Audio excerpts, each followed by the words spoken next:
Hey, I'm Shay, and God help you if you're anywhere in my vicinity on October 13th. Ready? Rolling. I both do and don't want to apologize for the person that I am about to become. Why? Beartooth's new album, The Surface, is dropping in a few days. On the 13th. On Friday the 13th. Friday the 13th. October 13th. October Friday the 13th. And I am gonna become the most annoying person on the planet. You can bet dollars to donuts. You can bet your house. You can bet your car. Please don't. That's very irresponsible. Don't do that. You don't have to bet because it's gonna happen. I'm telling you. I'm telling you. Clearly, I am already hyped up. Can you tell? Didn't take anything. I'm just like this.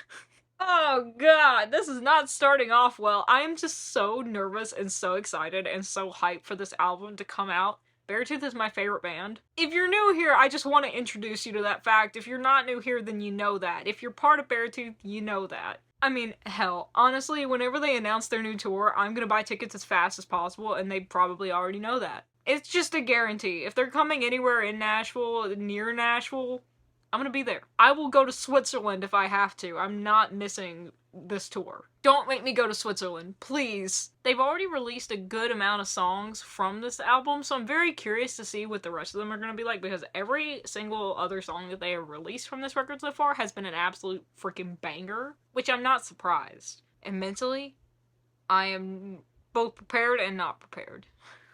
I'm trying to kind of re-record this intro because the first one that I recorded, I went a little insane sicko mode. But maybe I'll just leave it in. Editing Shay, I'll leave it up to your discretion, and I'm sorry in advance for being you. Oh, and now if only I could apologize to everyone for being the way that I am. Thinking about an interaction I had last night, and I just... They're my favorite band, and I am so hyped for this album, because like I said, all the songs that have already come off of it have just been amazing. Some of my favorite Beartooth songs ever. This might give Disease a run for its money in being my favorite album. I'm feeling it. But I am very excited for this album, not only because it's a new Beartooth album, but just because it's such a new direction for Beartooth in terms of creative and personal growth for them, not only for the band, but especially for Caleb, kind of hallmarking this transition in a lot of personal and mental well-being and growth for him, which is awesome. We'd love to see it. And by the way, I want to say there's a lot of good discourse about this album, the singles being released from it, because there are people who are like, you know what, I'm not really into the new stuff, but I'm happy to see Caleb and the guys so happy, and I would rather see them happy and not be into the music rather than for them to be miserable and make music I do like. Which is such a mature and good response. This album is going to be a showcasing of growth not only for the band musically, direction-wise, but also for them personally, which is going to be really cool to see and find out about. And also it's been a hallmark of a lot of personal growth for myself as well, along with these songs. A lot has happened in my life since these singles started being released, and I have been doing a lot of growing myself, mentally, personally, in all kinds of aspects. And it's a really cool feeling to feel like I'm growing in time alongside some of my favorite people who are on their own growth journeys. And they look different for everyone, but it's cool just to be able to recognize that we're on our own similar journeys, going different directions, because everyone's direction is their own, your own timing, your own pace, your own goals are your own. But it's cool just to be like, hey, I'm also on a journey. Respect. It's cool. Life's a journey together, you know? Very hippie of me to say, but here we are. All that to say, I'm just very excited for this album. It's already had an impact on me. If you don't believe how much it's had an effect on me, I made a half-hour video about one of the songs. It's the first video I ever made like that, and I was scared crapless to do it and put it out there in the world. But now it exists. I'm really proud of it. I stand by it. And yes, I still do live in fear that the guys will one day see that video. Just like they may one day see this. So, hi, it's me. I'm the problem, it's me. Whenever there's a problem in the Beartooth fandom, it's probably Momma Chey. I'm just kidding. I'm kidding. Don't come for me, Momma Chey stans. It's weird to me that my mom has her own segment of a fandom. But because this album has already been so vital to me, even though it's not fully out yet, I want to document my life around it, my reactions to it, my feelings about it, because Right now, it's a big thing in my life, and I'm excited. I'm allowed to be excited about things that feel big to me. So, I want to share it with y'all. I have some plans surrounding this album. I have a bunch of merch coming in. I'll document all the merch that I get. I'll document my reactions to the album. I won't film me listening to any of the album, but I'll give you my initial reactions. It'll probably have its own separate talk video, but I'll give y'all my summary of thoughts and feelings in this because, I mean, it's kind of what this video is about, right? But I also have some other stuff planned surrounding this album. One of those plans involves both a bucket list item and a goal to do before I turn 25. It's get a tattoo. I'm gonna get a tattoo, and it's gonna be Beartooth themed. Ladybug just flew past me. I have been planning in recent years for my first tattoo to be Beartooth themed anyway, but this is not the original tattoo that I was planning on. I feel like it's a good permanent documentation of this moment in my life, of this, I feel like, honestly, a turning transition point in my life. And to have it incorporate not only those themes, but several things that I love, I think it's gonna be sick. I think it's gonna be sick. And I will check back in with you whenever my merch comes in, or the album has come out, whichever one comes first. I'm currently on my way to pick up my, I guess it's the indie store copy, but it's the copy that my record store was able to get, and I am so crazy excited because today is the day of release, and I don't think that I'm going to be able to do my special plan that I wanted to do, but it's okay, I kind of planned it a little too late, but maybe it will come to fruition soon. I am just checking the mail. I am mostly excited about just being able to get a physical copy on release day, because my copies say that they're still somewhere in California. The ones that are coming to my house. But let's go to town. Let's get this beautiful copy. Let's get it. Hi. So the album's out. Hello, darkness, my old friend. I feel like the hello, darkness, my old friend meme. I'm sitting in this painful position because that is what the album has done to me. It's fitting. I stayed up last night and I watched the premiere for the I Was Alive video, which I could only watch it once because the song, subject matter, and the video were pretty triggering to me, so I don't think I will be listening to that song for a while. It is a beautiful song, and it's probably going to be my favorite song on the album, maybe. But just right now, it's a little too much. But it's a beautiful video. I cried at the song. And I've been crying through the album. I've just kind of got myself together a little bit, and I will gather my thoughts in a minute and share them. But I just wanted to give first impressions of this may be my favorite Beartooth album, like I kind of predicted. Yeah, wow. Okay, every song is a banger. Every song is a banger, and every song hits so hard. Doubt Me, I need to get the Hell I Won't cap. I've been getting this cap advertised to me on Instagram that says the hell I won't, and I'm like, that is my energy in a cap. And I feel like I should get that cap and have a giant glowing neon sign that says try me, following me like while this song is blasting, because just great vibes, great energy. The album is beautiful. I've listened to it like several times by now. It's very early in the day. Yeah. I'm just kind of speechless right now because it's just, I'm crying, I'm happy, I'm just a lot of emotions right now. I think I need to settle a little bit, and then I will come back and talk more about it. I won't talk too much about it though, because this album is definitely going to be getting its own video, and God help you, and God help the members of Beartooth when that video drops. If the BT guys think that the Riptide video was much, I'm sorry for this. Oh, goodness. Oh, goodness. I am gonna be a wreck for the foreseeable future. Look the other way. Just impale me. It would hurt less. I still think Riptide and Sunshine are two of my favorite songs, but I think I Was Alive might be replacing them slowly. I also love The Surface and What's Killing You. Oh my god, the opening to The Surface, the Turn It Up, I was like, let's go! Like, oh my god. Seeing this album live is gonna be freaking crazy, dude.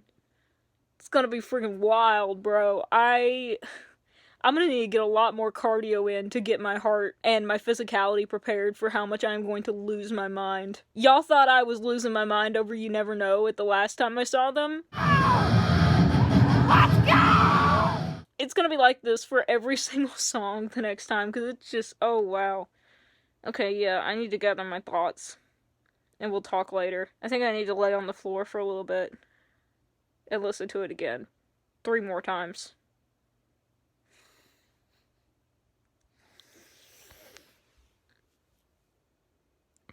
Ah! Well, to sum it all up. Ah!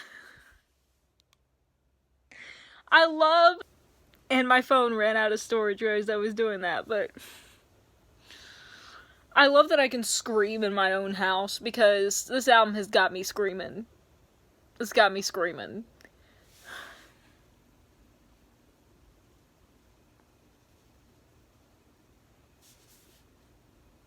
I'm destroyed. I'm just... Take a look around. There's nobody left that hits more than I would like it to right now at the current status of my life.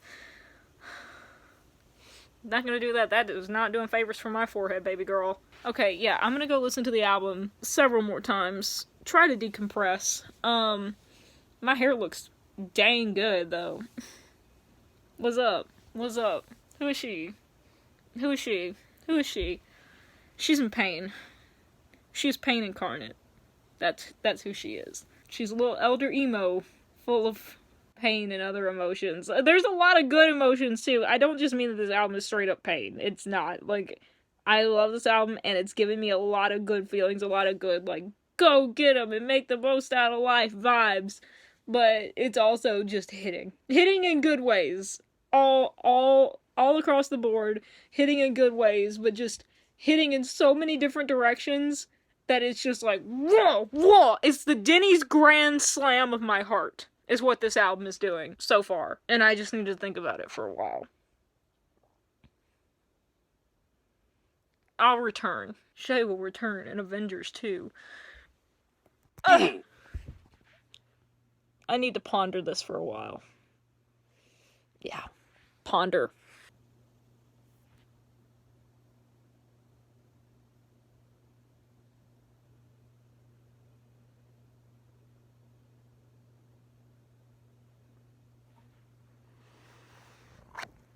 Oh no! The Empire is falling! Alright, I know you can probably hear the heater in my car, and I'm sorry, but it's cold outside. It's about 50-something degrees. I'm coming to you live because I'm about to head to my post office to pick up about 6 to 8 packages because I really don't want to put my mail people through that. We're a small town post office with only about 2 to 3 people who work at it, and I just want to save their backs, you know, while I can. So I'm gonna head over there, get my 6 to 8 packages because most of them, I believe, or all of them, will be my Beartooth packages. I didn't realize they were all going to be coming in at once, but here we are. So I've got my Tooth jacket on. This is the Berry Below denim jacket, and I'm wearing my Riptide sweatpants because I just ran out of the house and it's 10 a.m. Anyway, let's go get these packages. Let's get this boxed bread. Also, more importantly, Tooth just announced their North American 2024 tour this morning, and guess who bought VIP tickets about 10 minutes after the announcement? This gal. Going to see them in Nashville, yet again, VIP, me and Momma Chey. Hopefully we can get a whole little Nashville crew together. That would be kind of sick. But for sure, gonna be in Nashville next year. I mean, as soon as they announced a Nashville date, y'all already knew I was gonna be there. Anyway, I'm very excited because new album, new tour, new merch, new records, new everything. I am on cloud 9. Okay, well, packages are here, and confirmed there are 8 of them, plus our regular mail, but 8 packages. I'm really glad I went and picked these up from the post office so they didn't have to worry about it. All that being said, let's get to unwrapping and unboxing this giant pile. So the first item we got is this t-shirt which has a sick design of a wizard firing off a fiery little skull, and at the bottom it says "The End is Coming," a reference to one of my favorite songs, Sunshine, which, as we know, has the breakdown, the legendary breakdown of "The End is Coming," indeed. So we've got this sick wizard with this sick fiery skull, and then at the bottom it just has information about the album The Surface, and then on the back it just says the album name The Surface. Being totally transparent, I got this shirt from my mom. It's not my shirt. I thought it was totally her style, and I was right. She loves it. The second item I got was the Surface album on cassette. Yes, I still do collect cassettes, and yes, I still do listen to cassettes. So when I saw they were releasing the album on cassette, I had to snatch it right up because I have both Disease and Below on cassette. So besides just wanting to collect and listen to cassettes, I was like, yeah, I gotta complete the collection, right? So I'm very happy to have this. I think it's beautiful. I can't wait to listen to it. This next item is the first of several of the vinyl variants that I got of this album. I think this one was the indie record store exclusive edition. This one is the clear with red and blue white splatter. I'm just showcasing this one as a general view of all the vinyl variants that I got. Maybe I'll make a video later going over the specific ones, but I just wanted to show off this beautiful record because, oh my gosh, look at this cover. So this is the autographed long box CD that they released, and number one, first of all, a long box CD is a really cool item, and I don't own any of them, and number two, it's autographed and signed. Well, actually, the third thing may be most important, and that is for the aesthetic. This album cover just looks so good. The placement is so well done for a long box CD to just show off how terrifying and awesome that Barry looks on the front. They totally nailed the design on this box, showing the intricate details from the front to the back with Barry's amazing, also beautifully terrifying, snake staff. And then even on the flaps of the box, like the bottom flaps and the top flaps, I'm calling it flaps, that sounds ridiculous, but the flaps show off even the little intricate details, like everything, every part of this clearly has care and aesthetic put into it, and I really appreciate it. I think it's really neat. And the next item is the CD itself, where I will show off a little bit more of this beautiful album cover. The attention to detail on these products makes me so happy. I mean, I'm not surprised. I'm always very happy with the quality of their products and just the sick designs that always go into their merch. And while it definitely looks good on a bigger product like a vinyl record to kind of showcase off, whether it's on your shelf, on a wall, in a frame, it also translates to a smaller size like a CD really well. And I think that just speaks to the strength and the beauty, I don't use that word lightly, of the design, the coolness of it. It just looks sick in any size, in any form. I love it a lot.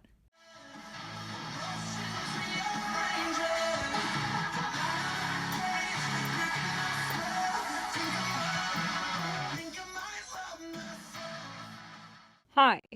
Same pain, different day. I've come to the conclusion that the album The Surface will be getting its own entire video on this channel in terms of a review and my thoughts and opinions and stuff like that. Also, this fan is driving me crazy with the ticking noise, so I might have to move in a second. But, as promised, I did want to give y'all some of my initial impressions and initial thoughts. Since, you know, this video is about the album and what it's doing to me.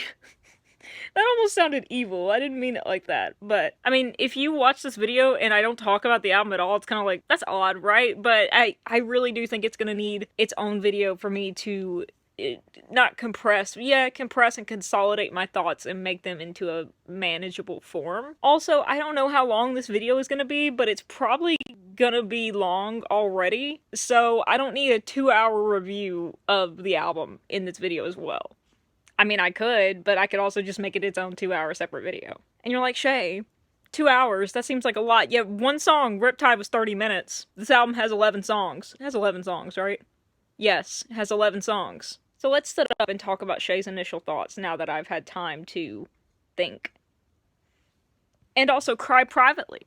Where to even start? Do I wear my beloved Tooth sweater while I'm telling you this? Do I wear this sweater while talking about it? I love that people keep asking me where I get this, and I got it from their website way back in the day. I don't think you can get it anymore unless someone's reselling it, but it's one of my favorite sweaters. But it's kind of warm in here, so I'm not gonna wear it. I'm just gonna have it here for emotional support. That's what I'll do. Let's talk about the album. I love it so much. It might be my new favorite Beartooth album. Of course, that might just be the running high of it being a new album and having all the new endorphins of all these new songs flooding me, so I'm gonna think on it for the rest of the year. I'm gonna let myself process it, get used to listening to it in context and in comparison with the other albums, and then I will make my final decision. But I will say right now, for the moment, it's currently my favorite Beartooth album. I love every single song on this album. If I had to pick one out, like, in the sake of all fairness, if I had to pick one out as being the least favorite of them, it would be My New Reality. It sounds a little bit on the side of alt kind of pop that isn't really my thing, but I think it works for the song. It's just if I had to pick any kind of criticism about any of the songs on this album, which is extremely hard for me to do, but I want to be fair, that would have to be the dig that I would take, and it's not a very big dig because I still really like it. I still love it, so I tried. I'm a very good critic. Now that that's out of the way, I was so nervous about saying that because I truly do love everything on this album. So for me to say that, I feel like I'm struggling and stressing myself out to say it, but I also want to be fair. I don't just want to come on here and be like, yes, yes, yes, yes, yes, because it feels a little bit like a face to put on to me, even though it's genuine. I don't know, I'm rambling at this point because I have lost too many brain cells from blasting my speakers at probably illegal decimal amounts. Yes, I did say decimal instead of decibel. That's how many brain cells I've lost. Let's talk about the album. What is this? Whoa, hold on. Hold on, wait a minute. Where did this come from? Chey focus. Chey focus. Chey focus. Got myself a fidget toy so I can focus. Favorite song off of this album. It's either gonna be a tie between I Was Alive, Sunshine, Riptide, I keep naming songs, or The Surface. Obviously, I love Riptide. That's no secret to anyone ever, anywhere, ever since it came out. I think last year's Spotify Wrapped, it was my most listened to song. I listened to it like over 100 times in a day. I think it was like 116 times total, with the most being in one day, and that was, I'm pretty sure that's the day it was dropped. I was listening to it the day it was dropped at my current internship at the time, where I was allowed to listen to music and was sitting in my own office doing some office work, and I listened to it on repeat the entire day, just sobbing in my little office.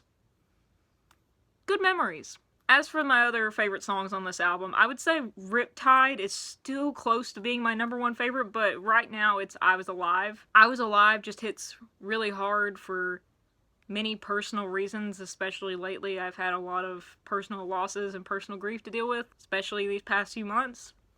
That's why when the music video premiered, I could only watch it once, and I loved it. I was like, oh wow, but this hitting a little too close to home. So since then, I have been able to rewatch it several times, and I also can't stop listening to it. I don't think the message could have come at a better time for me, or maybe I shouldn't say better, but at a more relevant time. Having several tragic losses in the span of a couple months, yeah, it hits different.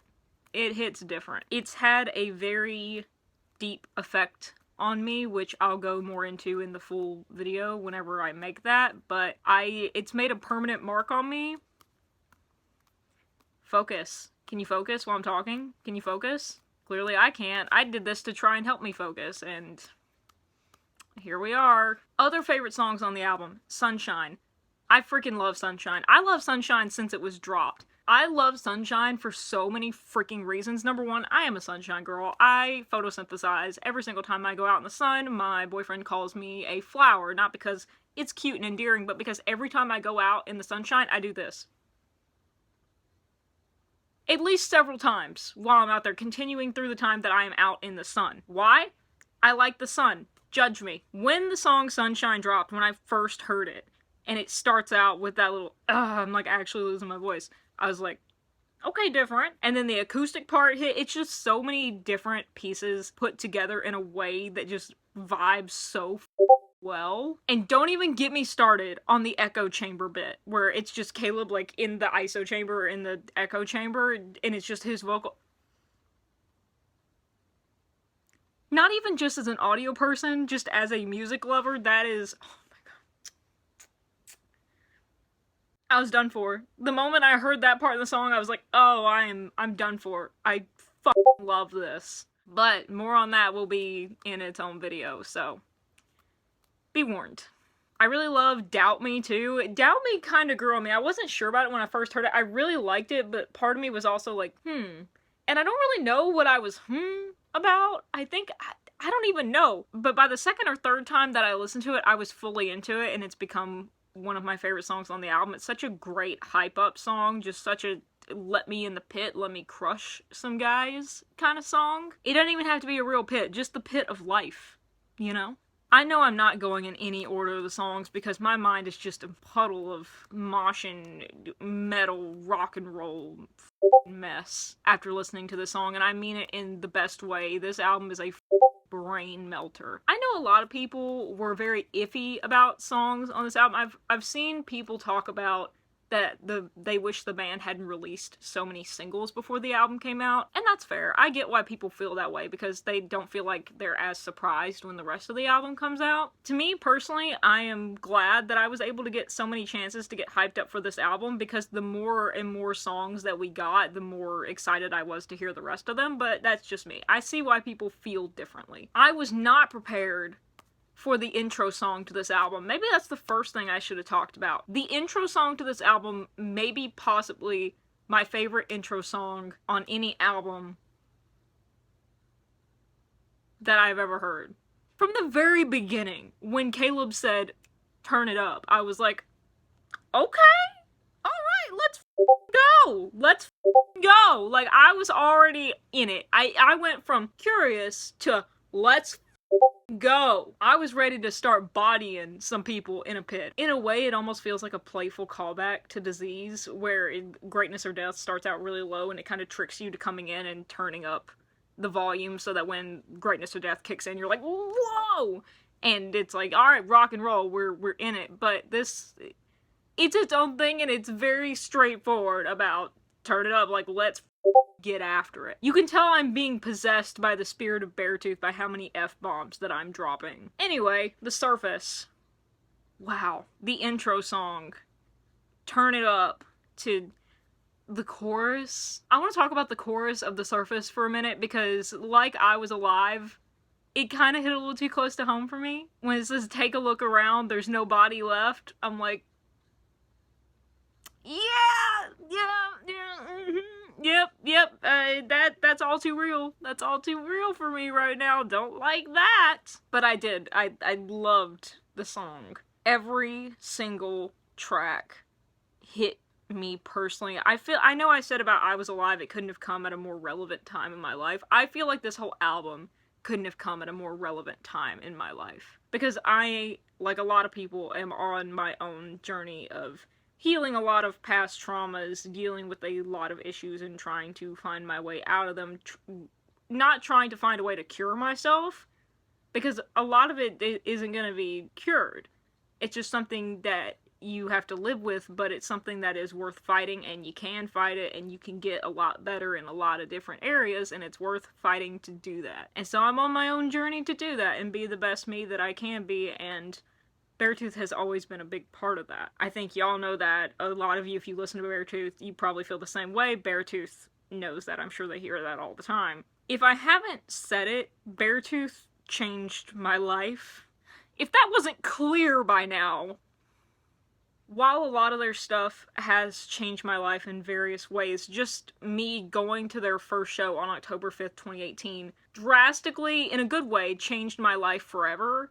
I feel like this album will be the biggest impact they have had on my life so far. I feel very strangely about when people say a band saved my life, or, you know, this song saved my life, because yes and no. No, it didn't. That song, that band was not there, like, in a physical form to stop you from doing whatever, or to make you do a different direction. You did that. You consciously did that. They didn't do it.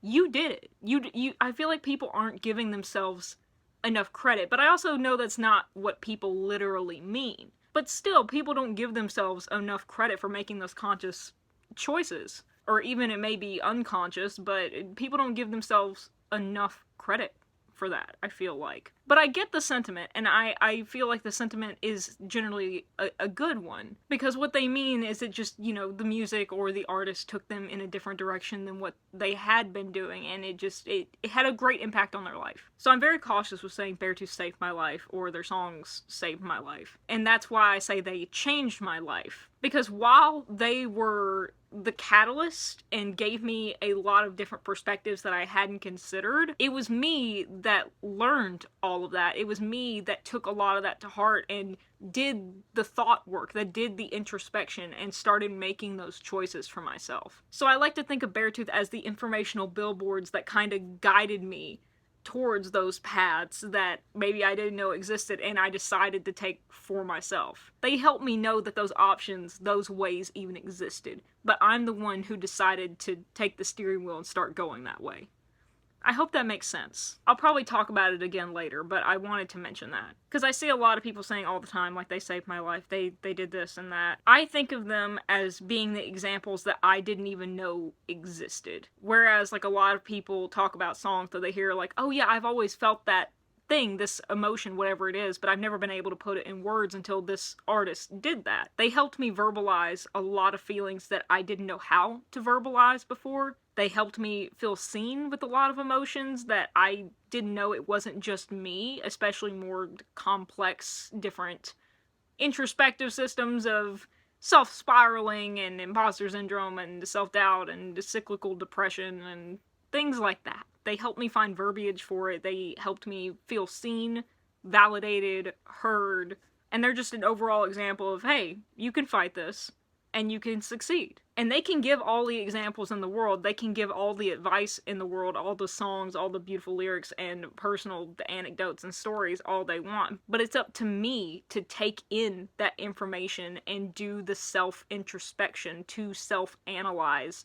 and apply it to my own journey, to apply it to my own issues, to my own worldview, and take it as I will to go on in my life. I can learn a lot, I can become aware of a lot more, but it's up to me to do that work, to make that choice, to do all of that work, and to continue doing that work, and to continue seeking out for myself ways to keep getting better and ask myself the hard questions and really look inside of myself. See what I'm made of, see what I maybe need to work on, see what I love about myself, see what I don't like about myself, and why, or what I can work on, what I want to work on. But it's really nice to have them there as an example to look upon, as inspiration, as encouragement. But we're here to talk about the album. That is talking about the album, though, because I think this album is the perfect example of that for me, coming at the most relevant time in my life that this album could have come at, because this album symbolizes kind of where I'm at in my own personal journey with all that. Take a look around, there's nobody left. This isn't paradise, my voice could be the end. I almost hit my face in the mouth with this pink rubber ball. That would have been terrible. I could have lost it all, and by all I mean teeth. By the way, Look the Other Way is pain. Is pain incarnate, but some other quick notes.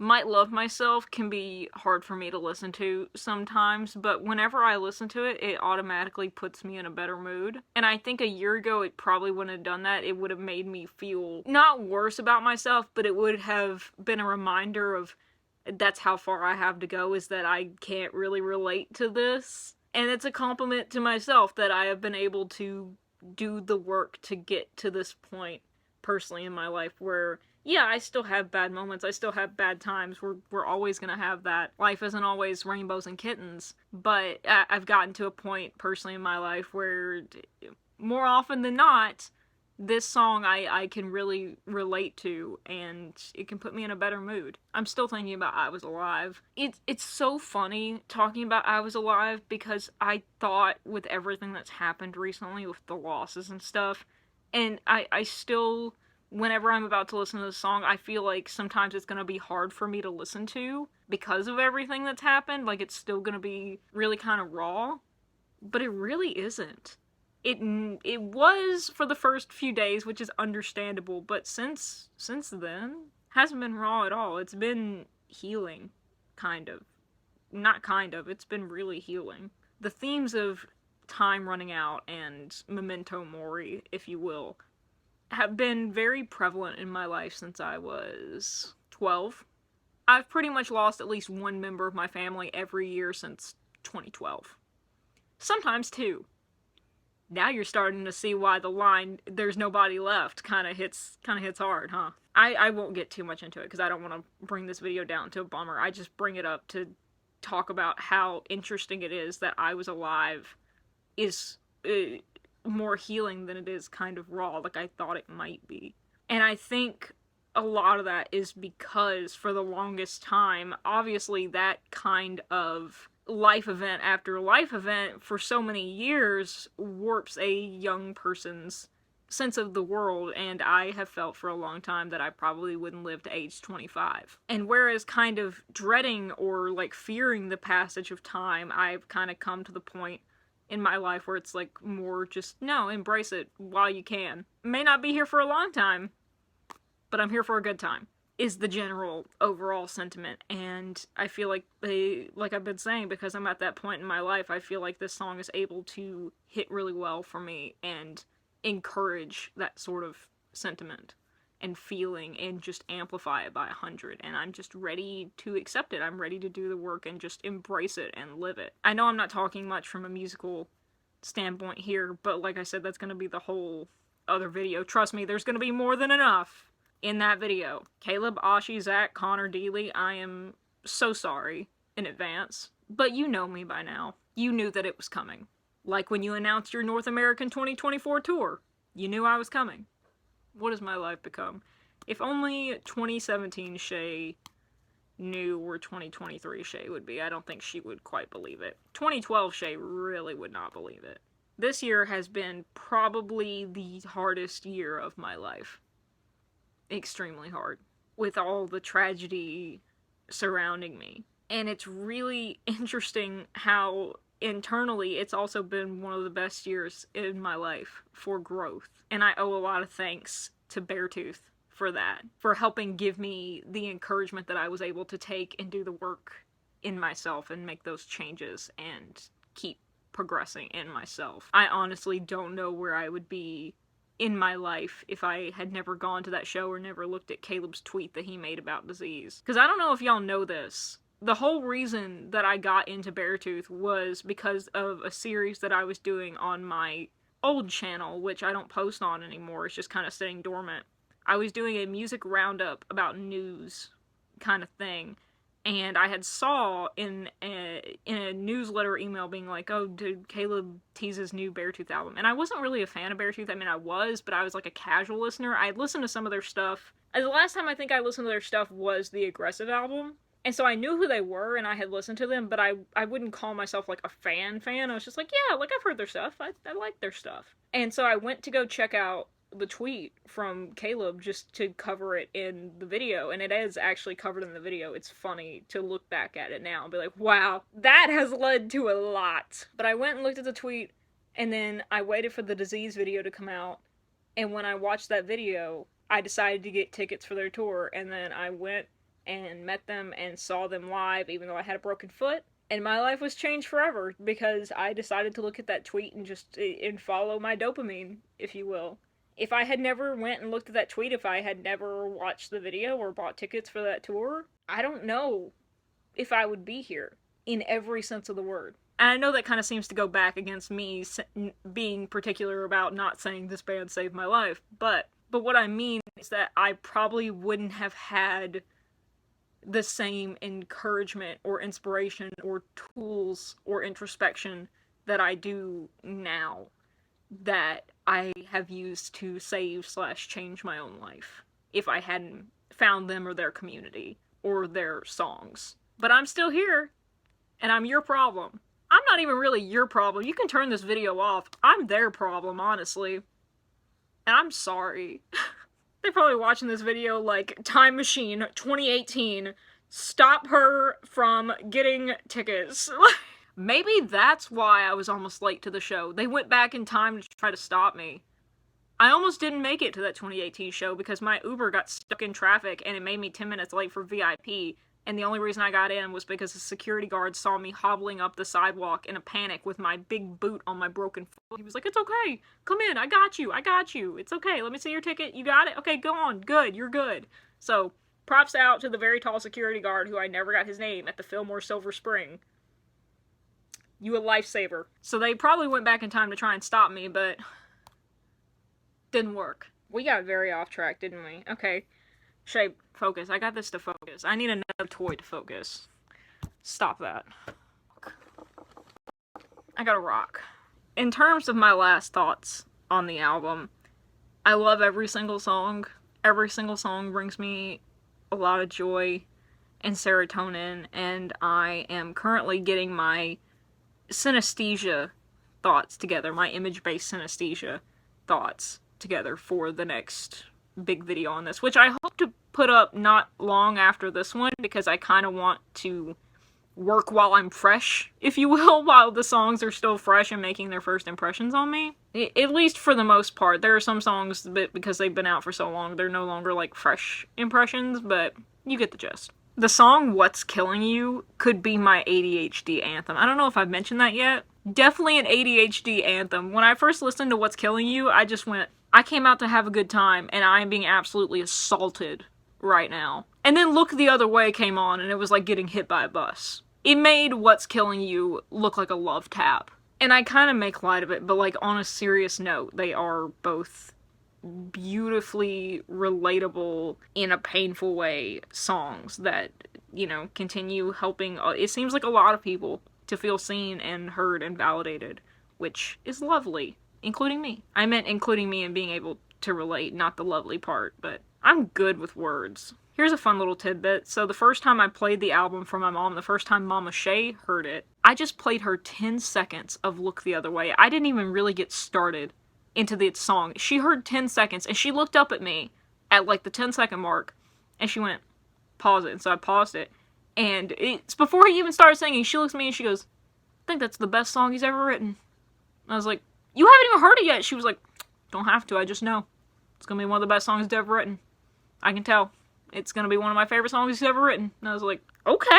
So there's Momma Chey's take. Look the Other Way is personally her favorite song that Caleb has ever written. Caleb, take notes, I guess.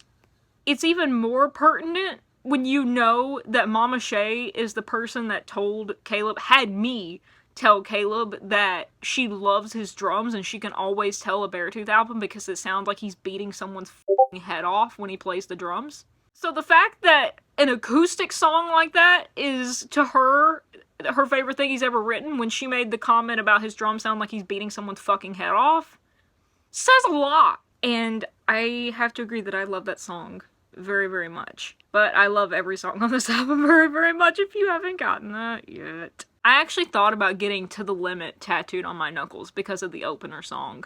The might have pushed it to the limit, but I'm not dead yet. Drop it. Bro, you want to talk about having an ADHD, like, happy ears moment? When I first heard that, I went, ah! Like, I screamed.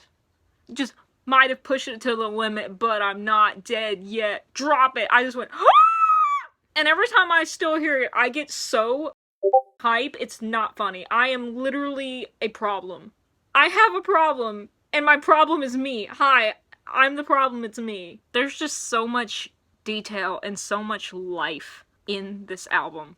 There's so much f***ing life. This album is alive. Not that the other Beartooth albums aren't, but this one just feels ready to live. It doesn't feel living. It feels ready to live. Like, it's living, but it's ready for more. It's not just here. Like, it is breathing, and it's ready to continue doing that, and it's hungry, it's ready to live, it's a breathing thing. The other albums are living, but in comparison to the overall vibe of this album, it feels like just living, whereas this one is living and ready to live more. And I was telling someone else this, but I think this album is resonating with a lot of people because I think we're coming to an era shifting in our society where everyone is getting sick of the self-deprecation, where it's wearing itself down and wearing everyone out, and it's awful, especially after the 2020 years. And I think we're coming to an overall turning point where a lot of people are ready to live again, where they want to not just live, but to live more. I think people more than ever, especially compared to the past couple years, are ready for some light in their world. are ready to light up themselves in a good way for the first time in probably a very long time, because the world has been dark enough these past 2 years. I think a lot of people in society are ready for some light, even if that light's gonna have to come from themselves. I'm not a philosopher, I'm not a theologist, I'm not even a good speaker. I'm just a gal. I am just a gal with a rock talking to my iPhone 7 about my favorite band's newest album, and I'm just doing my best, trying to. Probably speaking to the void. I don't know who would watch this. If you're still here, I love you. I just made it weird for both of us, didn't I? Good. I think that's kind of where I'm going to pause my thoughts, because this went a lot deeper than I meant it to. That's what she said. Stop. Michael, I've been talking for too long when I turn into Michael Scott. And unlike the Riptide video, I am just off the cuffing this. I am just riffing this as I talk, and this is gonna be editing Shay's problem. At least with the Riptide video, I kind of had a script from my Instagram post. This is just my train of consciousness, my train of thought, line of consciousness, if that wasn't clear. I love this album. It's a great album just to listen to and sit with, but also go out and live. It's a good album to live with. And I feel like the term live with isn't doing it justice, because I feel like live with sounds stagnant. I don't mean it in a stagnant way. I mean go out and live with. Like, go on a walk. Go do something while, like, you're listening to this album. This album puts you in the state of ready for more to live. Ready to live more. Because ready to live sounds like you're just living and you're doing more. Like, what I mean is actively living. Like, you feel excited to live, like that kind of ready to live, just eager, I guess, instead of ready. Eager to live, hungry for more. I don't know. Like I said, I'm just a gal. I'm not Tooth. I can't speak for them. This could all be BS. They could watch this and just be like, that's interesting, but wrong. I just feel lucky to get to sit here and talk to y'all. Maybe no one. Maybe to everyone. Maybe. I always joke that, like, Tooth themselves are watching these videos. I know they're not. Life is an illusion and I'm here to partake. You know? It's a joke. But if they are, I can't speak for them.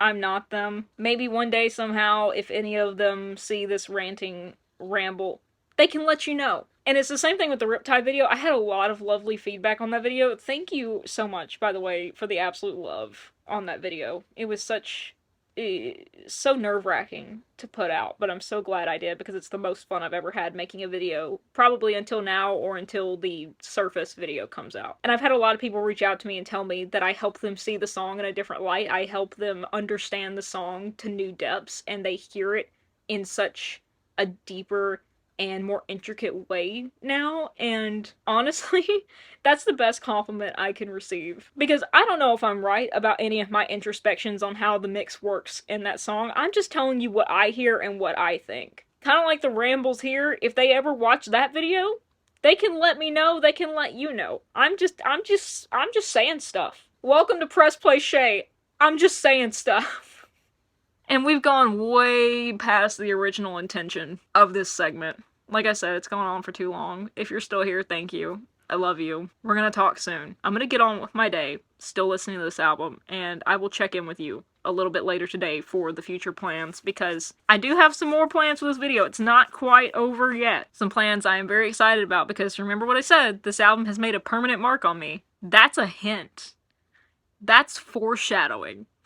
Well, today is gonna be an adventure. I'm getting my first tattoo. My hand just shook so bad when I said that. Let me do a retake. I am getting my first tattoo today. Why today? Well, it was supposed to be a couple Fridays ago, but things didn't work out. And it just, rescheduling happened to land on today. How did this come about, you may ask? Well, I've been wanting a tattoo for a while, as anyone watching this channel would know, and probably a lot of people in my life would know. I have a lot of plans that I would like to do for tattoos, because I am just an art fiend. I loved art. I'm like, put it in my system, ingest good art in my system. However, I am also a perfectionist. I am also afraid of change. I'm a stickler for, I just said perfectionism, but also I know that I have a lot of impulse urges, and so I try to wait out things about tattoos, about like, okay, well, I really want this right now, but let's wait a year. and see if I still want it. That's just me personally. I know a lot of people get impulse tattoos, there's nothing wrong with that, but me personally, I'm so impulsive that I like to step back. Also, money and the perfectionism again. Recently, I found out that a girl that I briefly went to high school with is now a tattoo artist, and she's very, very good. I contacted her through social media and we set something up, and I'm going in today in like 2 hours. And I'm slightly nervous. It's a good kind of nervous though, like it's the excited kind of nervous, but I'm also kind of scared. I feel like this is a good step though, because it's a relatively smaller tattoo. I had the idea of going to get a flash tattoo first, but I also wanted my first tattoo to be kind of meaningful. I know it's not that big a deal-ish, but it's a big deal to me, okay? Also, I thought a relatively smaller or flash tattoo would be a good judgment generally of if I can even take the pain. I'd like to sit here and say, yes, I can. Sorry, there's a weird sounding truck outside. Sound like a train horn. We don't have trains around here. You must be lost. I wanted to see what my pain tolerance is. I feel like this is a good way to do it. And I know pain tolerance is dependent on the person, it's dependent on the artist, they could be a really heavy-handed artist, it depends on the kind of tattoo you're getting, it depends on where you're getting it, I know all of those factors. But, like I said, I thought this would just be a good dipping my toes in the water, because even if it turns out that I can't take it, getting something small, I can come back and finish it a lot sooner in another session than something big. I would rather half finish something small and just come back and get it done in another go, rather than start something big and then have 1/8 of a tattoo on me. That's just me personally. But like I said, I'm nervous, but I'm excited and I'm kind of scared to see what the pain is gonna be. I had a couple different ideas for this first tattoo. One was very ambitious, and the other one is the one I'm actually gonna do. Surprise! They're both Beartooth themed. How do I feel overall? Really weird. Like, I have apologized to my artist so much for, like, asking so many questions, but I'm a very nervous talker. I'm already an over-talker already, but I'm a very nervous talker, so someone is gonna have to shut me up or put some headphones on with Beartooth, or Bad Omens, or A Day to Remember, or something. Another thing that I keep doing, I woke up this morning and I was like, do I want to go through with this? I don't think I want to. I'm scared. I don't think I want to go through with this because I keep looking. So I'm planning on getting the tattoo on like the top of my kneecap, like more my upper thigh, not upper thigh, but the thigh area up above my knee, and it's gonna probably be like that big. It's not gonna be huge. Honey, you've got a big storm coming. And I keep looking at that area on my leg, and I'm like, that's never gonna be bare ever again. Like, that's always gonna have a thing on it. That's so weird. It's never just going to be a blank slate ever again. And that level of change, like, you can tell, you can hear it in my voice, it's like kind of freaked me out. I don't know why. I just, ADHD possible spectrum? We don't know, because I can't afford testing. Thank you, American Health Insurance. It's very strange, because I hate change. But this is something I wanted to try before my next birthday. It's a bucket list item, and also, it's one and done. If I hate it, I never have to get another one in my life.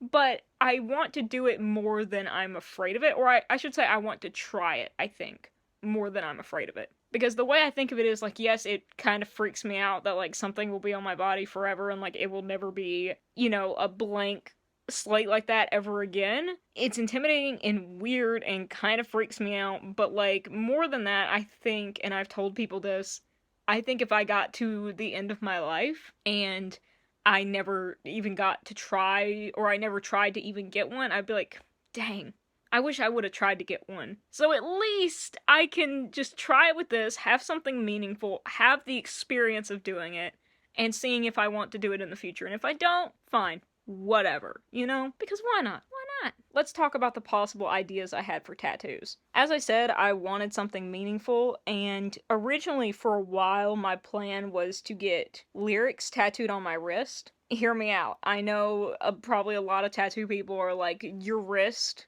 Yeah, the underside of my wrist? Yeah, look how nice and blank that is. Shay, in 5 years, come back to me and compare. But yes, I wanted to get lyrics across my wrist, but I was holding out because of budget reasons and also trying to find someone who could do a font that I like, because I didn't want like script flowy font crap. I just don't like the way it looks. I didn't want American traditional. Honey, you've got a big storm coming. I didn't want typography. And it's been a blessing in disguise because it's given me more time to save up money and find artists that I like and things and styles that I like. But recently, as I started talking to my artist, Frankie, and just thinking in general, Beartooth dropped The Surface. And originally the lyrics I was going to get on my wrist were lyrics from Go Be The Voice. It was going to say, go live the life putting death to shame. Or my favorite lyrics from In Between, which is, life can be such overdose. Why did I say it like that? Life can be such overdose. Since the formation of those ideas, though, Beartooth has dropped several new songs, an entire new album, 2 new albums actually, because I had those ideas before Below. But they've dropped these new albums and I've had more memories and more songs and lyrics that have become important to me. And I still want to make them the subject of my first tattoo, but I wanted to change it up, and I was trying to think in practical terms of, like I said, small, relatively easy, just dipping my toes in the water. So I came up with several ideas. The first one was pretty darn ambitious, and I would still like to get it. And I won't go into full detail, but it involves the art from Sunshine and my favorite flower. And it was gonna cover a good part of my calf in color. Yeah, I know, that's the first tattoo, yes, that was an idea, and I brought that up, and she was down to do it, and I'm like, honestly, maybe, like, in theory, I'm down to do it, but I want to make sure that I can take whatever pain is, I need to know what it feels like first, before I commit to something that big, to, like, sitting through something that big, and she was like, fair enough. So, the other idea, that by the time I upload this video, we'll see if I've already gotten it or not. Because I was not going to tell you, but what's the point? I am going to tell you, because you're going to see it in this video, whatever happens, for better or for worse. The current idea we are working on, and I haven't seen her rendering of it yet, rendering what you would say, her design of it yet, but it was some designs that I sent her that I had been working on myself, and I told her, I said, I'm not an artist. These are just my ideas to give you an idea of an idea. Do with it what you will, I trust you. So I'll post a picture of my sketches here, and I'll zoom in on the best ones. You'll get the relative idea. It's an hourglass with the lyrics, time won't wait, from the song What's Killing You, and on the bottom we have the zeros from Unis Honest. I know there should be 4, but Ethan got 3, and I'm just choosing to do 3 because I think 3 looks more even than 4, and also 3 is my lucky number, so also it's my tattoo. You can see I was trying to play around with different spacing and different lettering ideas, just different designs, and no, those are not aliens, those are skulls. I told you I'm not an artist. But she loved it, and so this is what we're going with in general. Like I said, I haven't seen her take on it yet, but I'm sure it's awesome. All her art is amazing, and I do trust her. However, there has been a change. Something about Time Won't Wait was kind of bothering me. I do still love that line, and I love What's Killing You. Oh my gosh, such a good song. And it makes sense because there's a clock ticking in What's Killing You. But hear me out. Something was just the wrong texture. Something was just like, I don't know. Last night, after the Kesha concert, yeah, I went to go see Kesha at the Ryman last night. What about it? I fell asleep when I got home, and I had a dream. I didn't sleep that great, but I had a dream, and in that dream, I got this tattoo, but the lyrics were not Time Won't Wait. The lyrics I had gotten tattooed above it instead were, I didn't just live. I woke up and said, oh my god, that's what I need. That's brilliant. How to even go into this. It's brilliant for several different reasons. Number one, I freaking love that song, and that song makes me very emotional, which I won't get into here. We'll probably get into it in a little bit whenever I talk about the tattoo, if I get it. It's so weird to be talking about myself in the future tense with something like this. Mainly, I don't have time to talk about it right now because I gotta get ready to go. But this song is very important to me, as I know it is for a lot of people, judging from the community discussion around it. It's especially important to me because I lost several very close family members in the span of 3 months this year, just relatively recently, and they were both pretty tragic. So, yeah, the video also gutted me. Just gutted me. I was like, why are you doing this to me? I've had enough of funerals for the past several months, Caleb. Thank you. Thank you, Caleb. Thank you. But since I've been able to come back to it, it's just meant more than anything to me. It means so much to me, more than I can say. Just the general principle of it, even. To give you a Cliff Notes version, I have had a lot of loss and grief in my life. Since 2012, I have lost, basically a majority of my close family. Like, pretty much almost everyone in the immediate family is gone. I have been vastly aware of my own mortality and the ever ticking down clock that is life for a very, very long time. For a very long time, I have felt that I would just not live past 25. Not for any particular reason, just because my own sense of mortality had become so warped. And honestly, I still feel a little bit of that, but we're working on it, you know. Processing, therapy, all that helps, but I'm just explaining the backstory context to you. So I've always been very, very aware of time and loss and our finite spin here on this giant rock in space. If you know about Unus Annus, I don't have to explain the connection of this theme with that, because that's pretty much what Unus Annus is about. You got one life, live it the best you can. I feel like these two coincide very well. Unus Annus was all about that. You got one life, you gotta live it the absolute best you can. Try things, fail, succeed, but you gotta try. Because if you try and then you fail, you're not really failing. But if you don't try, then you're failing to even try in the first place. Or however Markiplier said it best, first. It's 222. Unus Annus just pretty darn near perfectly fits with I Was Alive, just in terms of overall themes and points and messages. Live your life the best you can while you got it, because you only got one of them. I think it's really important. I think I am more and more aware of that with each passing year, and more ready to take on the world in that way. Because I'm not gonna wax philosophical or psychological here, but I think there's a point between being aware of that, but also taking action on it, because you can be very aware that, like, your time is limited here, and it can send you down a very melancholy and bleak path, or you can take action on it and be like, hey, I'm gonna do stuff while I'm here. I'm gonna have a time. I'm not here for a long time, I'm here for a good time. And I think more and more I'm getting to that other side, to that I'm ready to do stuff kind of point, and I think that comes with a lot of processing and healing. All good things. And I can thank Beartooth for being a massive part of that, because like I said, I won't get into it right now, but I honestly don't know if I would be here without this band. I'm not gonna get into it because I will cry. I'm not gonna do it. No. So yes, I woke up and I thought, I didn't just live. That fits more. And I asked her if we could change it. She said yes, that's totally fine. And I said great. So that's what we're doing now. I will admit I am kind of irked because Time Won't Wait fits so well with the hourglass in the theme, but I could always get it. If I want another tattoo, I could always get it with, you know, another clock. There's nothing stopping me from doing that. Heck, I could get another hourglass with it on it if I wanted to. I might do that. Who knows? But I don't know. I can't explain it. It just feels right. It feels right, and that's what's important. I'm gonna get dressed because I look like a golem because I've been in waiting mode, and my cousin just texted me that she's on her way, so I'm gonna get dressed. I am excited and scared. Help.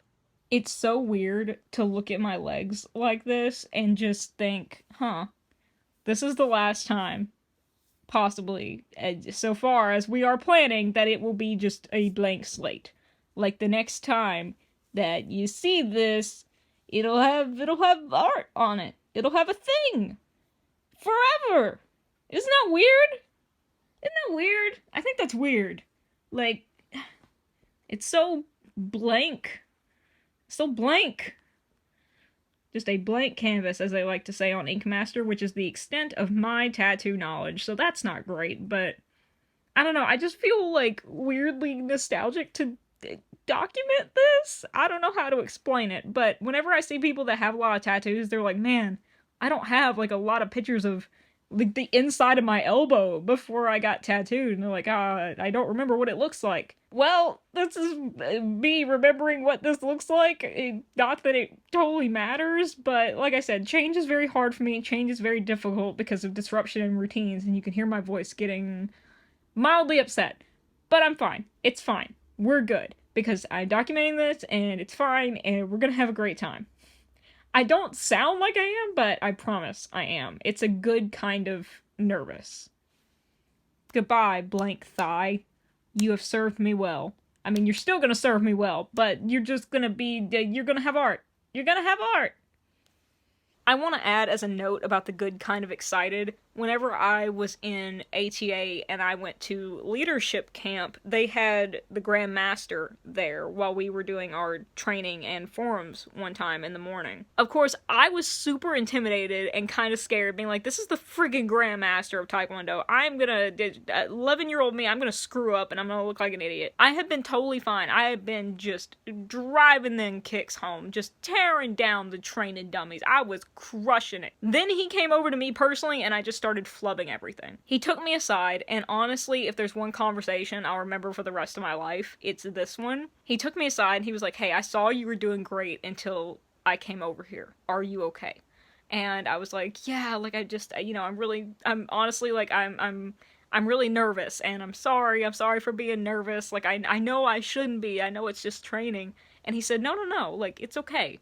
It's okay to be nervous. It's totally okay to be nervous, because being nervous means you care. What an important thing for like an 11-year-old to hear. Oh my gosh, I just totally crushed my kicks and my forums for the rest of the day.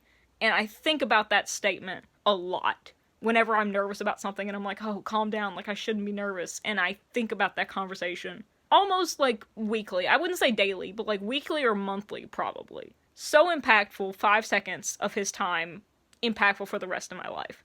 So, I would say that's what this is I'm nervous because I'm care. I'm care.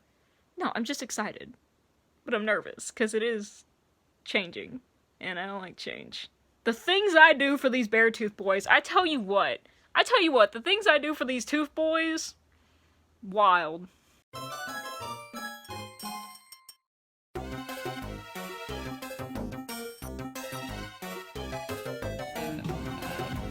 It goes with the vibe. Yeah, a lot. Like, I was worried about changing the words because I thought that the words that I had kind of went more with it, but I don't know. Yeah, I like it. She made such a That's why she was kind of impression. mad. Yep. And usually that's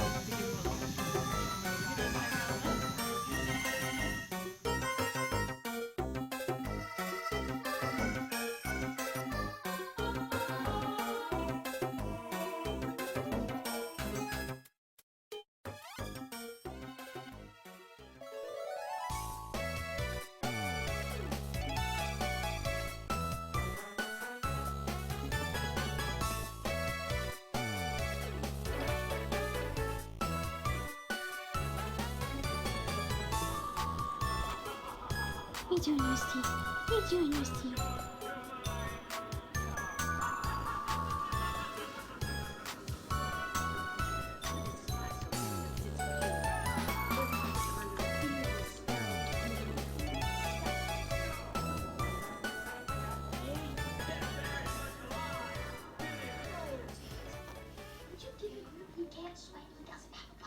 He is sleeping so soundly.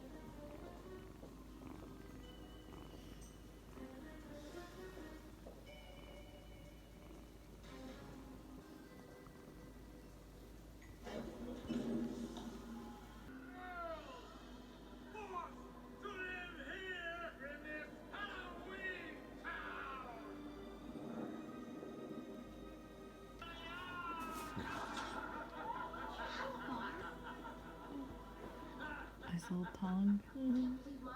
It's quivering. He said quivering. So what? I hate that word.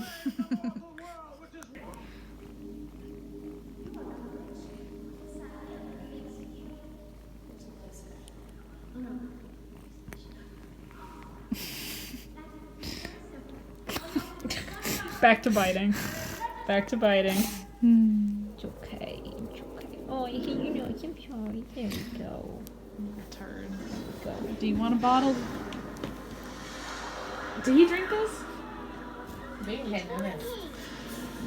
Don't waterboard him. Milk board him.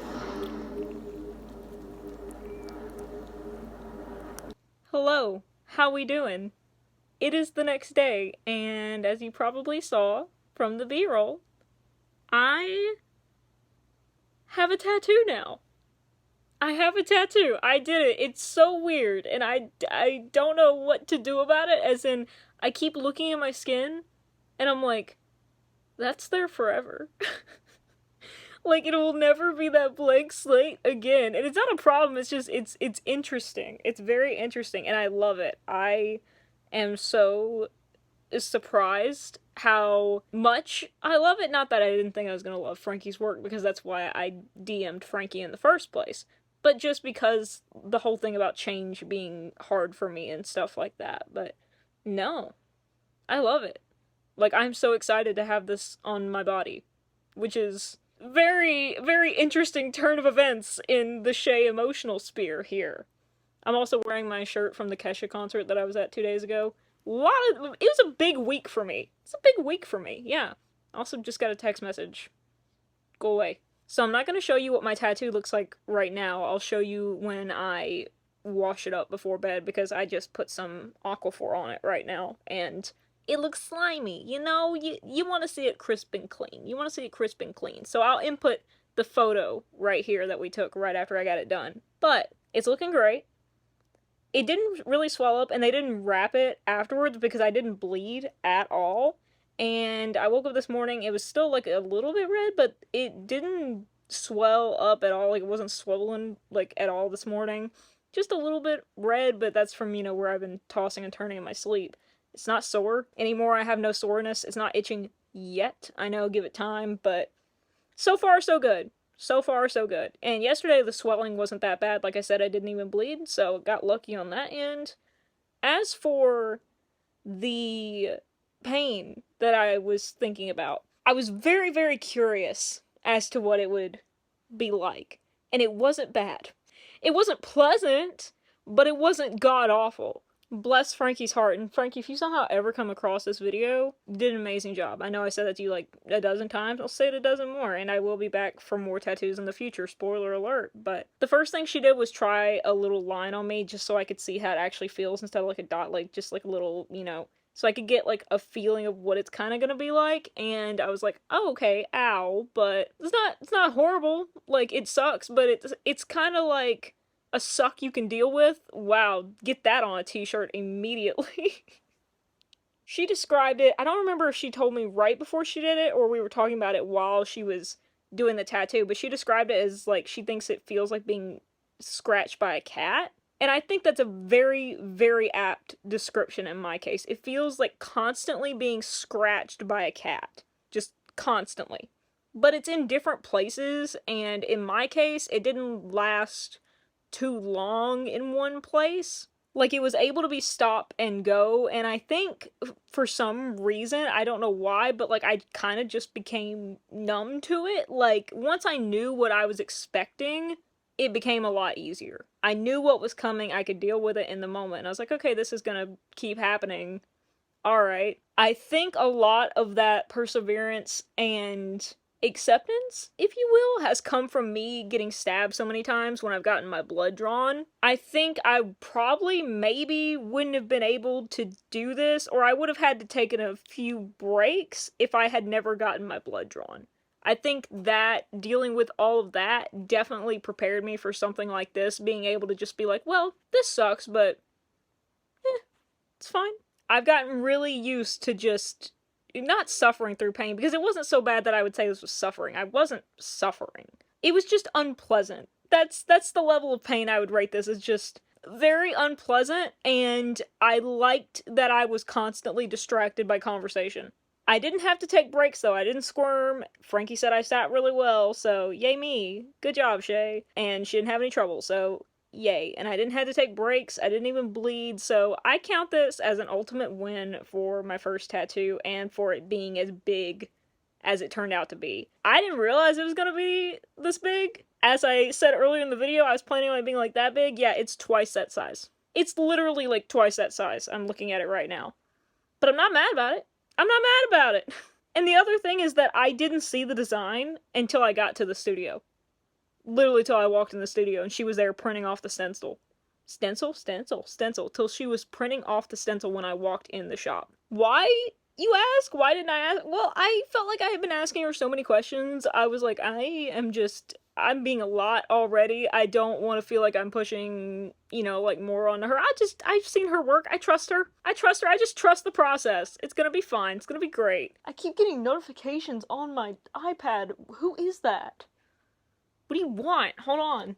So me and my cousin, we got to the shop, we saw Frankie, she printed out the stencil, and that was the first time that I ever saw the design. My first impressions of the design were, oh my god, that looks so sick. I cannot believe that she took my little initial sketch I sent her and made that. Like, she made this, looking at my sketch, like, I loved it immediately. My eyes kind of caught on to the lettering, like, I loved the hourglass and the skull, and I really, really liked the lettering. But here's a fun Chey fact. I don't binge watch many competitions, like TV shows, but I do watch a lot of Ink Master. I'm not saying this makes me like an expert on tattooing. That's not what I'm saying. This is just context. Whenever I watch a show like Ink Master, anyone who has watched Ink Master with me will tell you this. I don't like traditional. I don't know what it is. I just, personally, I don't like it stylistically. I don't like it. I have a traditional style tattoo now. Like, I looked at the letters, and when I first saw the design, I was like, oh my god, that's amazing. Like, I love this. Like, it's perfect. It's amazing. But then a little voice in the back of my head was like, the traditional lettering, though. And I was like, no, but I really like the lettering. And the other part of me is like, do you? And I was like, can I see another font just in case? And so we looked at some other ones, and the more I looked at it, I was like, no, I do like that lettering. I like it a lot. No, I don't like it. I love it. Let's do it. We ball, And I'm so happy that I did, because she absolutely crushed this design. I am in love with this piece. It means so much to me. I just can't stop staring at it. It's so weird to have on my body, but yet so cool to be like, this is my first tattoo. This is a piece of art on my body that means a lot. And if you know me, it doesn't make sense stylistically in a way, because it's like, it's traditional-esque style, and that's what I've always been like, I don't like that. Hypocrite. Oh man, I just realized I can't lay on the floor. Because I can't lay on my thigh. No! My floor time.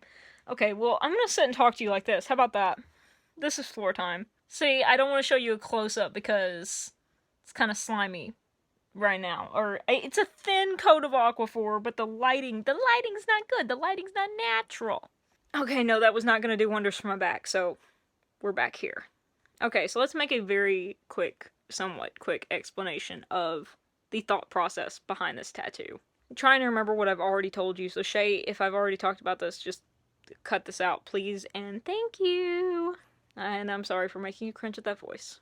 I've already talked about the mortality element, the death and the timing and mortality element, and living life to the fullest. However, I want to talk a little bit more about that change in mindset, and I'm not gonna preach a sermon on it. I just want to give a little bit more context because it's meaningful to me. For a very long time, I have just lived with a lot of mental health issues, a lot of mental health struggles, and I would say warped view of the world because of things that I've experienced, and I think that's totally fair to say, and I think that's totally understandable, even if you just know the basis of my circumstances. Like I said, a lot of death in a short amount of time. But for a long time, dealing with all these struggles, it just felt like there was no point in looking forward to life. Not necessarily wanting to leave life all the time, but just not looking forward to it, just like kind of hopeless, melancholy feeling. Getting real Shane from Stardew Valley kind of vibes. You know what I'm saying? I'm trying not to make this too depressing, but basically I was just kind of living in a hole, being like, okay, well, I'm here, but I would kind of just rather just sleep.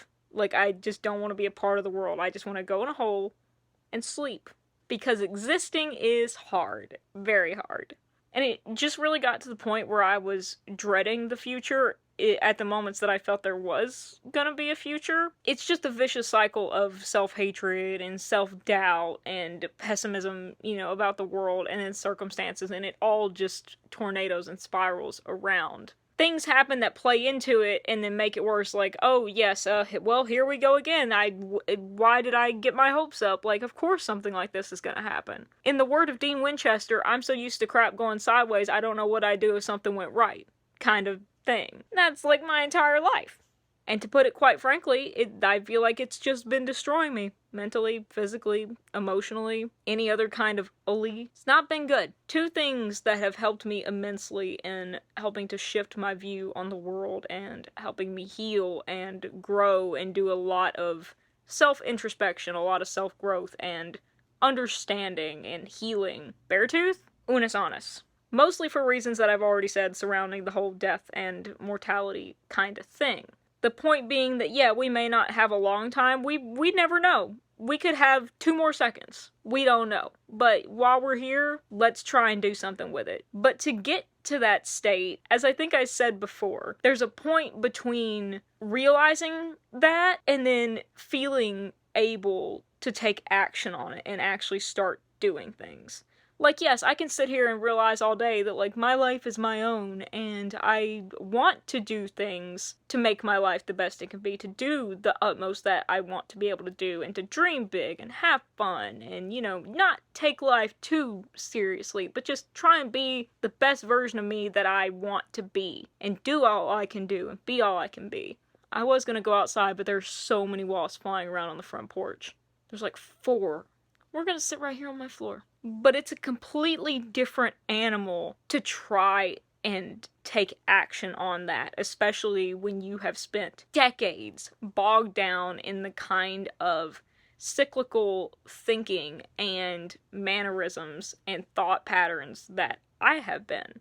That I feel like a lot of people have been. I feel like a lot of people understand where I'm getting at with this. And once you realize that there is a difference, because you can feel it. You may not be able to put it in words, but you can feel it. And often it makes a lot of things worse because you realize, like, oh yeah, I can think all this stuff. Like, I want to do this stuff. I want to go after that job, or I want to start my own business, or I want to be happy and go out with friends or whatever, but I can't. Why can't I? What's wrong with me? What am I doing wrong? What's wrong with me? I can't do anything. And then it just spirals down and down and down and down and down.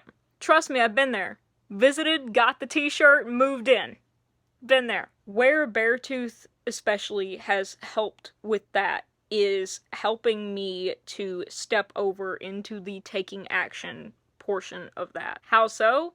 For me personally, it was realizing by, I would say, their example. Beartooth helped me to not only realize, but really to understand and internalize that I may have issues. I do have issues. And a lot of them are going to be with me for the rest of my life. They don't just, you don't just magically wake up one day and poof, depression gone. Depression vanish. Out of here.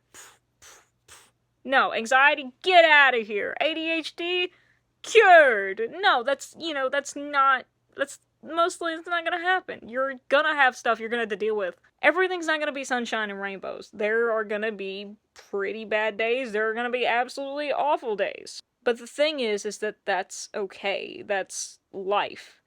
And the even more important thing is you may have those issues, but those issues aren't you. And I talked more about this in my video where I ranted for 30 minutes about the genius of the mixing that is the song Riptide, which I don't even care if you go watch my video, you just need to go listen to that song.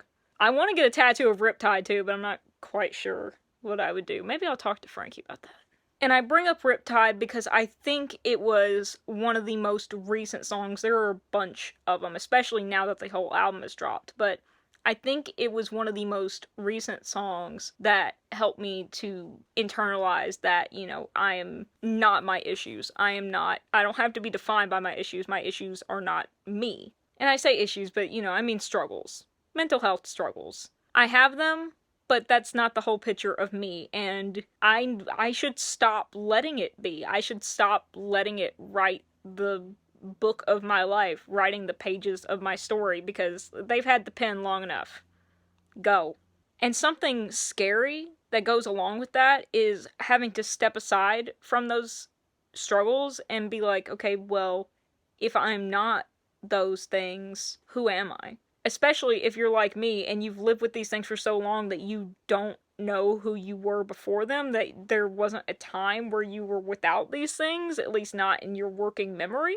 It can be especially hard because it's like, well, who am I? What am I? Who are you?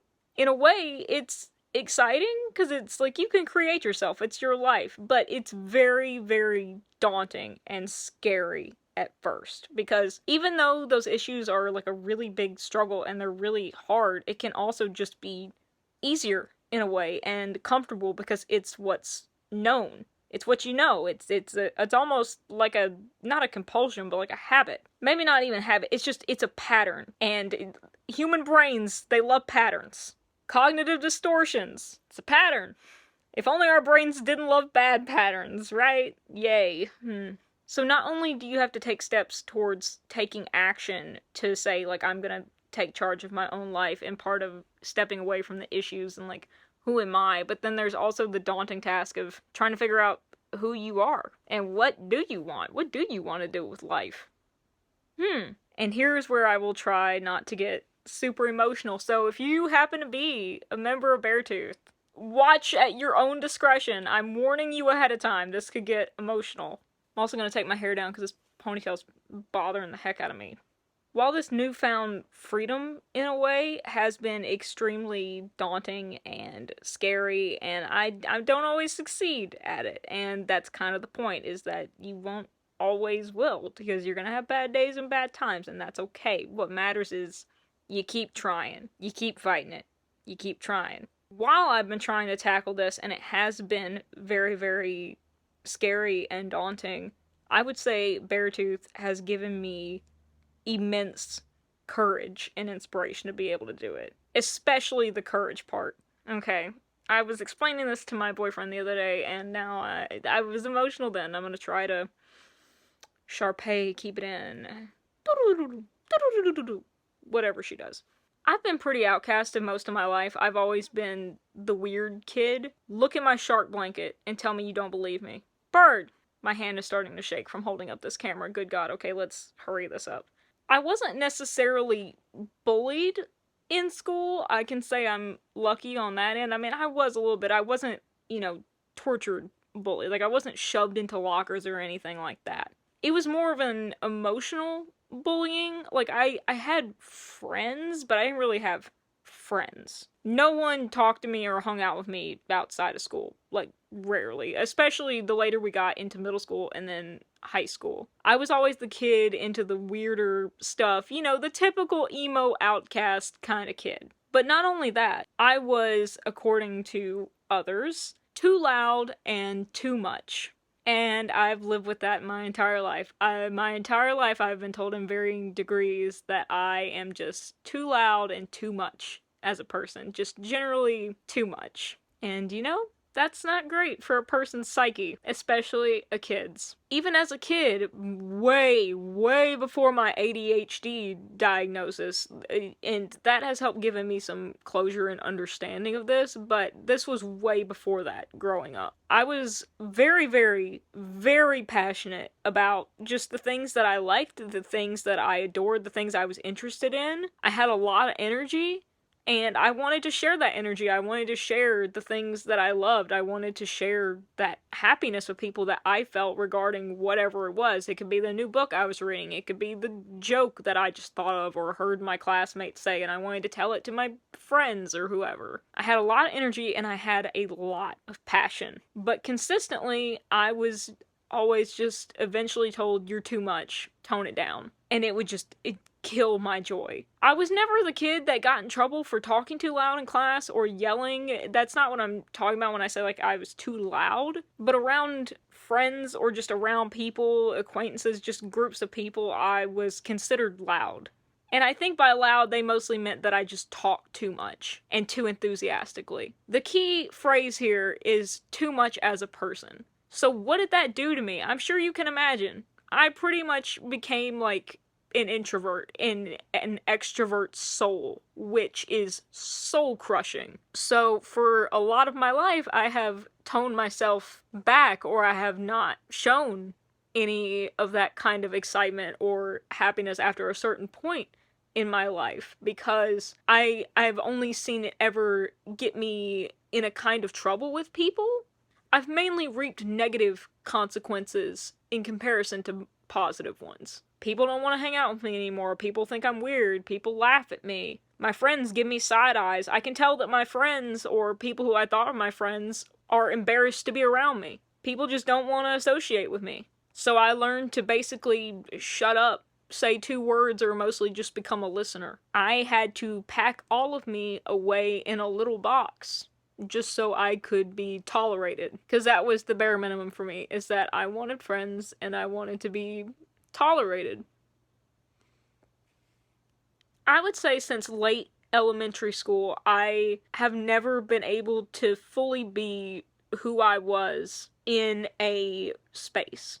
With very, very close friends and my family, yeah, sure, absolutely, of course. We're not talking about them. They don't apply to the situation. They have accepted me and loved me unconditionally and love them for it. I mean more in like a group setting, like school or friend groups, bigger groups kind of things. Any kind of community-esque sort of aspect. Fandom groups, whenever fandom groups became a thing, group chats, that sort of thing. Since late elementary school, I have never been able to fully be myself. I've never belonged anywhere. But I wanted friends, and I just wanted to make people happy, and to make people happy, I had to not be myself, because whenever I was myself, I was too much, and I made people upset, and people didn't like me. Or even if they did like me, they just became different. It was like I was overwhelming them. And for a long time, I beat myself up about it. Like, why can't you just be different, you know? But it's just who I am. It's just my personality. I love things. I love things a lot. But I hated myself for it. And since that time, all the way up until, I'd say a year or so ago, maybe 2 years ago, I still haven't had a space that I feel like I could be my full self. Like, actually be my true self, not watered down, not minimized. Just fully be myself and not be penalized for it. So what was the change? Well, the change was Beartooth. Their community is just the first place I have ever found in my life that I can remember since way back when that I have been able to fully be myself with no holds barred. Just absolutely, honestly, unabashedly me, and be accepted for it. Even loved for it. And that's so weird to me. I have all this passion that I'm now able to pour into projects like this, into videos like this, and people enjoy it? People aren't like, girl, calm down, you too much. It's so freeing and weird at the same time. My happiness has increased 10 million times fold ever since I got into Beartooth. And I can honestly say, like, I don't think I would be here if it wasn't for this band. Not only the community, but the band themselves, and they know who I'm talking about, but the band and the community have all been so extremely welcoming from day one. I don't remember what Tooth show I was at. I think it was probably the second one I had ever seen, so I don't remember though. Maybe it was the first one. I don't remember, but there was a point on stage where Caleb was giving one of his many speeches that he does, and he said at one point, "I want you to know you were always safe at a Beartooth show." And I just, I casually broke down. That was fun. That was a fun time. I just had a breakdown right there in the crowd. But that, I would say that is my, overall feeling. Like, it's like, wow, you mean I'm accepted here? Like, and it's not just accepted, because accepted kind of borders on nice toleration. But since joining the Beartooth community and getting to know the community and dealing with the community and the band, like I said, they've not only both been accepting, but they've been welcoming and embracing since day one. Always. If you're not new to this channel, then you've heard me say, and you probably know, I am extremely, extremely passionately in love with music. I'm crazy about music. And when I find a band like this that just has so many songs that I love, so many sounds that I love, that just make my little ADHD stems go crazy, make my happy engineers just go off, I'm gonna get extremely hype and extremely passionate about it. And I was very reserved at first, because I was like, oh, I don't want to seem like I'm doing too much. I'm being weird. I'm being a lot. Like, I'm gonna seem like a crazy person. But no, that wasn't the case, and that has never been the case. Any time that I've taken on something that I thought would be seen as, like, weird, or I would get, not backlash, but I would get kind of side eyes for, or would be the breaking point where people are like, okay, yeah, no, never mind. That's too much, girl. Stop. Every time that I've thought that, it's completely blown me away how much love and support there's been from the band and community consistently. Me making Valentine's jokes, joining in the streams that they used to have, talking in the Discords, making the Beartooth lore count, making my Journey Below video, making the Riptide video. But every time I've taken on a project like that, or in any way just shown my love for the band, the music, the community, any of it, it's been rewarding.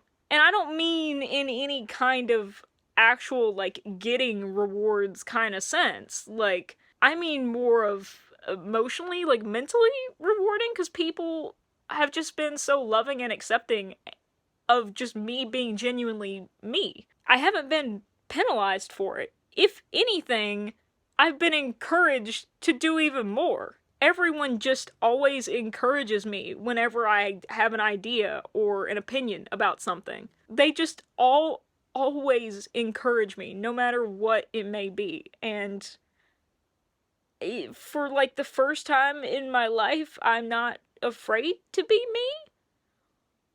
Which is a very sad sentence to say, but also, like, very comforting. Like, the Beartooth community, like, it truly has become a home for me.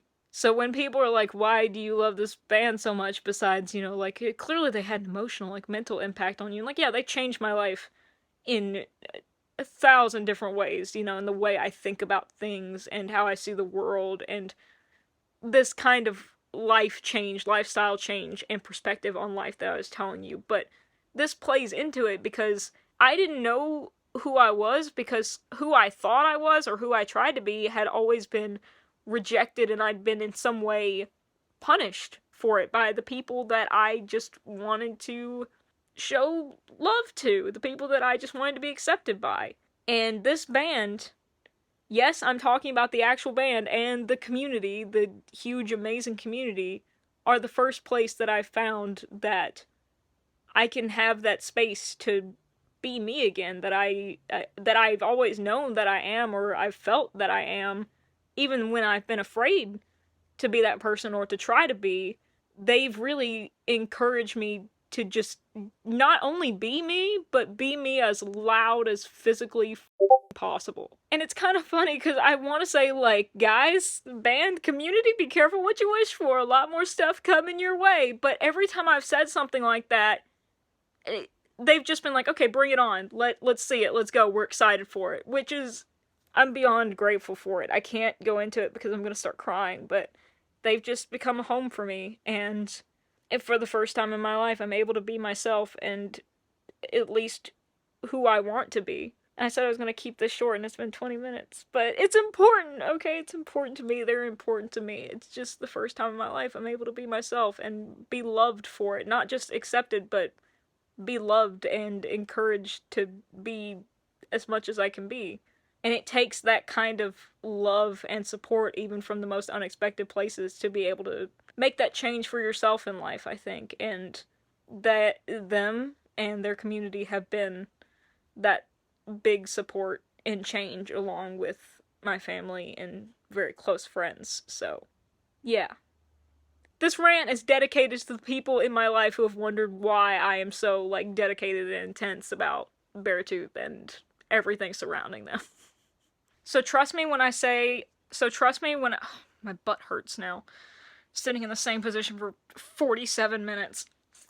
And hopefully that gives you a lot more context as to why I chose the lyrics for I Was Alive to be on the tattoo. Because not only does it embody the themes of mortality and taking charge of your own life, for me it embodies those things, but also considering that it comes from the group, from the people who have given me the courage and love and inspiration to be able to take that charge, to be able to be excited about life again. means more than words can say, so yeah, I'm very happy with it. Fucking love this tattoo, fucking love this band. I'm sure you all know that by now. I hope they know it. Guys, band, I'm sure you know it by now. You've seen enough of this nonsense. You know how much love I have for you dudes. I love you dudes to the moon and back. You have been literally the kindest human beings to me. And I was gonna add something onto that, but it flew the coop, so you've just been the kindest, most lovely people, and I'm so ever grateful for you and this community that has become my second family, and been so amazing, and I'm running out of words, but just a heart full of love and joy that probably wouldn't otherwise be here unless it was for these 5 dudes and their beautiful community that has surrounded them. And to end off on that note, I think I'm gonna end the video with some B-roll footage of when I clean off my tattoo so you can get a good, clean, solid look at it. Right now, though, I think I'm going to go outside and get some fresh air. I really want to. I really want to. I think I'm gonna go outside for like 10 minutes, go feed the horse, maybe clean up the yard a little bit, stay out of direct sunlight. Then I'm gonna fucking bump the surface. And yes, before you ask, I am going to the Nashville show in March of 2024. As 10 minutes after it was announced, I had VIP tickets. Beartooth's coming to Nashville. You think I'm not going? The day I don't show up to a Beartooth show in Nashville, call the FBI. Call in the Coast Guard. Anyway, we're gonna end that right here. So, thank y'all so much for watching. I really appreciate it. If you ain't heard from anyone else today, I love you. Love and peace. Bye.